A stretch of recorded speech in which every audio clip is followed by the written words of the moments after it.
नमस्कार, times of Swaraj में आप सबों का स्वागत है और मैं हूं संतोष सिंह। ये बुलेटिन टीआरई 3 के शिक्षक शिक्षिकाओं के लिए हैं जो चयनित हुई हैं, जिनका नीतीश कुमार ने नियुक्ति पत्र दिया है गांधी मैदान में। इसके लिए उन्हीं को ये समर्पित है। हालांकि तुम लोग जितना तबाह करते हो फ़ोन करके, जिस समय मन होगा फ़ोन कर देता है, मैसेज करके। एक बात कहें, एक भी टीआरई 3 वाला हमारा चैनल सब्सक्राइब नहीं किया है। हाई सब्सक्राइब करने में क्या दिक्कत है? अरे कुछ हमारा संख्या सब्सक्रिप्शन का बढ़ेगा तब और सरकार पर दबाव पड़ेगा ना। अभी तो हमारा जो 25 साल का पत्रकारिता का जो प्रभाव है, उससे सरकार को हम के बीच जाते हैं, सरकार को कहते हैं। ये ताकत दोगे तब ना। इसलिए टीआरई 3 वाला हम आज देखना चाहते हैं कि कितना लोग हमारा चैनल सब्सक्राइब कर रहा है। 50,000 से अधिक शिक्षक है, फिर भी जो है सो सब्सक्राइब नहीं करते हो। चलो एक सलाह हमारे मान लो।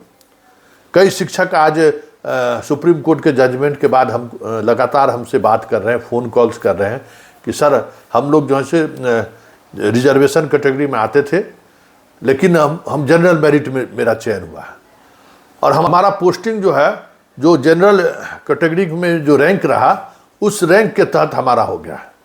बीपीएससी भी वही काम किया है जो सिद्धार्थ हेडमास्टर वाले में किए हैं, मतलब है प्रधान शिक्षक मामले में। तो सर हमको कोई वकील का नंबर दिया जाए, सर हम किस वकील के पास जाएं, हम केस फाइल करना चाहते हैं। देखिए अभी फ़िलहाल तमाम टीआरई 3 वाले शिक्षक शिक्षिका जिनको नियुक्ति पत्र मिल चुका है, उनसे मेरा एक आग्रह है, मेरी बात मान लो भाई, हम तुम्हारा बड़ा भाई हैं, मान लो। अभी कोर्ट मत जाओ, ठीक है ना। ये ज्वाइन करने के बाद भी तुमको न्याय मिल जाएगा।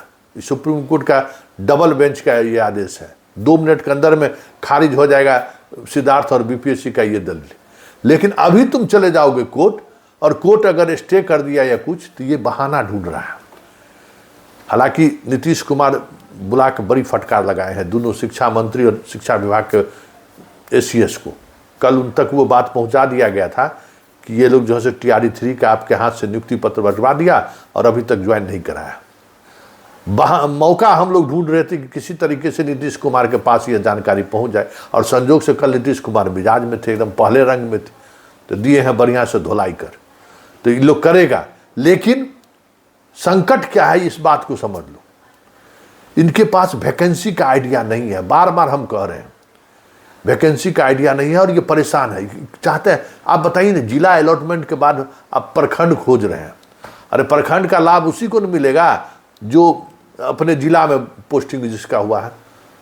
और भाई कहीं से भी दूर दूर तलक जो है, कितने लोगों का अपना जिला हुआ है भाई। यहाँ तो 51 रैंक लाने वाला को जो है अपना जिला नहीं मिला है कई सब्जेक्ट में, तो और स्टूडेंट को कम वाले को 2,000, 2,500, 3,000, 4,000 वाले को कैसे मिलेगा? तो जिला बहुत कम लोगों को मिला है अपना।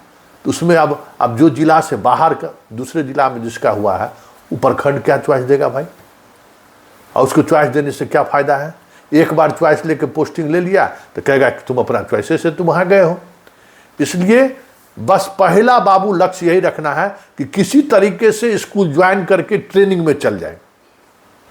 वे ट्रेनिंग में भेजे चाहे नहीं भेजे, ज्वाइन कर लो, स्कूल पहुंच जाओ। जंगल में भेजे, पहाड़ में भेजे या नदी के उस पार भेजे, ज्वाइन कर लेना है पहले। नहीं तो ये लोग ज्वाइन कराने के मूड में नहीं है, समझ गए। ये लोग जो है दिमाग दूसरे तरीके से लगा रहा है कि टीआरई 1 और टीआरई 2 का जो है सब कैसे वहाँ से ला के दूसरे जगह दे, तो जो वैकेंसी वाला स्कूल बचेगा नदी के गंगा के उस पार बहुत सारा बचेगा, वहाँ इसको भेज देंगे। इस फेरा में है। और उसके बाद फिर हम कहेंगे, अरे भाई जब टीआरई 1 और टीआरई 2 वाले को जब आप चॉइस पोस्टिंग देने की बात करिए दिए, तो टीआरई 3 वाले को कहाँ जान ले रहे हैं भाई? फिर वो आपके पास जो सो आरजू बिनती करे कि हजूर माई बाप हमको हमारा घर भेज दीजिए, तब आप विचार कीजिएगा। जब ये नीतिगत निर्णय आप ले ही लिए कि हमको शिक्षिका को, विकलांग को और को पहले प्रायोरिटी रूप में जो है हमको उसके ज़िले में भेजना है, तो भेज दीजिए।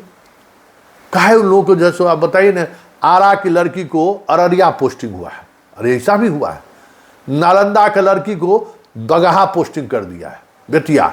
क्या मतलब है भाई, क्या होगा उन लोगों का? तो ये फिर भी कोर्ट नहीं जाना है। एक बात समझ लो कि बहुत सारे ऐसे लड़के, आज लड़के लड़कियां फ़ोन करके एकदम मतलब समझिए 1 मिनट मेरा फ़ोन नहीं रुका। कितने लड़के लड़कियां जो रिजर्व कैटेगरी में आते हैं, मान लीजिए BC होंगे, SC होंगे, ST होंगे, अति पिछड़ा होंगे, स्वतंत्रता सेनानी होंगे, EWS होंगे, जो अपने अपने कैटेगरी के हिसाब से इतर वो जो है सो जनरल में आ गए। और जनरल में आने की वजह से जब पोस्टिंग की बात हुई तो रिजर्व कैटेगरी वाला जो लाभ, उनसे कम नंबर वाला लाभ था, लाभ उठा लिया और इन लोगों को लाभ नहीं मिला। ये सारा डॉक्यूमेंट्स इन लोगों के पास में है। बस अब वकील, इसलिए वकील के चक्कर में अभी नहीं पड़ना है। आप भरोसा करिए, आप पहले जाइए, ज्वाइन कर लीजिए, और ज्वाइन करने के बाद फिर वकील से बात किया जाएगा। वो आज न कल वो डिसीजन आएगा ही। जैसे सक्षमता वाले का है ना कि भाई जिसका जो पेटिशनर हैं उनको वो जिला के लिए सीट रिजर्व आप रखिए, कि सक्षमता पास किया मेरिट से और उसका अपना चॉइस जिला मिला, बाद में आप अपना जो है सो निर्णय बदल लिए। कोई भी अधिसूचना जारी होने के बाद कोई भी परीक्षा, सुप्रीम कोर्ट का कई मुतबा जजमेंट, बीच में आप बदलाव नहीं कर सकते हैं। सक्षमता वाले में बदलाव किए हैं, TRE 2 में भी जो लैंग्वेज वाला है वो बदलाव किए हैं, महिला के आरक्षण के में बदलाव किए हैं। तो वो सारी चीज़ें ऐसी हैं जिसमें इनको हाई कोर्ट से खिंचाई तय है। वो समझिए कि जैसे EWS वाले को रिजर्वेशन का लाभ नहीं दिया है, तो अभी 10-15 मुकदमा जो है सो हाई कोर्ट में पड़ा हुआ है, जिसका जजमेंट 1 से 2 महीना के अंदर में आएगा। और इनका सब प्रक्रिया जो किए हैं ना, सब पर रोक लगेगा, ये तय मानिए। इसलिए अभी आप इससे बचिए। सारे लोग अपना अपना डॉक्यूमेंट्स, आपको हम बोले हैं कि RTI से सब निकाल लीजिए। हम अभी जितने लड़के लड़कियां हमको फ़ोन किए हैं, सबको हम कहे हैं कि आप BPSC से RTI में मांगिए कि हमारा ओवरऑल रैंकिंग क्या है और किस तरीके से आपने पोस्टिंग किया। सारे लोग मांगिए, जितना रिजर्व कैटेगरी वाले जो लोग हैं, जिनको जनरल में हो गया और पोस्टिंग के समय में उसका लाभ नहीं दिया, वो सारे लोग मांगिए RTI, और उस RTI को कलेक्ट करके रखिए। फिर लड़ाई लड़ा जाएगा, क्योंकि कोई आधार आपके पास होना चाहिए ना। वो सारा आधार हम सब लोग कलेक्ट कीजिए। फिर वकील जिसको कहिएगा, सब वकील, कोई दिक्कत नहीं है, वकील हो जाएगा। लेकिन एक सलाह मेरी मानिए बड़े भाई के तौर पर, अभी हाई कोर्ट एकदम मत जाना है। कोई कहे भी तो नहीं जाना है, क्योंकि अभी जाइएगा तो परेशानी हो जाएगा। ये ज्वाइन कराना के चक्कर में नहीं है, और ज्वाइन कराने के चक्कर में नहीं है तो आप लोग को फिर समझ जाइए कि क्या होगा। भाई आप इस बात को समझ रहे हैं ना, थोड़ा भी मनसा नहीं है। TRE 3 कैसे फंसा रहे, क्योंकि खेला कुछ और है, समझ गए ना। कभी हम लोग ऑफ द रिकॉर्ड जब बात करेंगे तब बताएंगे कि TRE 3 को इतना वक्त क्यों ले लिया है, लोग क्या सोच रहा है, क्यों इतना समय ले लिया है। सबके पीछे खेल है। अब ज़्यादा हम खेल उल के बारे में चर्चा नहीं करेंगे, नहीं तो हमारा पर FIR दर्ज होना तय है। इसलिए अब हम खेल उल की चर्चा नहीं करते हैं। लेकिन सारा समझो कि जो ट्रांसफ़र पोस्टिंग हो रहा है ना, उस ट्रांसफ़र पोस्टिंग के आड़ में बहुत सारी चीज़ें हो रही हैं। उसकी वजह से TRE 3 वाले लोग सफ़र कर रहे हैं। तो इसलिए फ़िलहाल जहाँ पोस्टिंग दे रहा है, आप लोग ज्वाइन कर लीजिए। चाहे वो पहाड़ हो, नदी हो, नाला हो, जहाँ हो, जितनी दूर पोस्टिंग कर दे, ले लीजिए, ज्वाइन कर लीजिए। ज्वाइन करने के बाद जब अस्थिर से जब 1 महीना का दरमाहा हो जाएगा आपके पास, वेतन तो कभी दिलाएगा कहना मुश्किल है, लेकिन जब आपके पास लड़ाई लड़ने के लिए 1000-2000 रुपया सब शिक्षक जमा करने की स्थिति में हो जाइएगा, तब फिर आइएगा पटना, फिर लड़ाई लड़ी जाएगी। लेकिन फिलहाल अभी कोर्ट मत जाइए।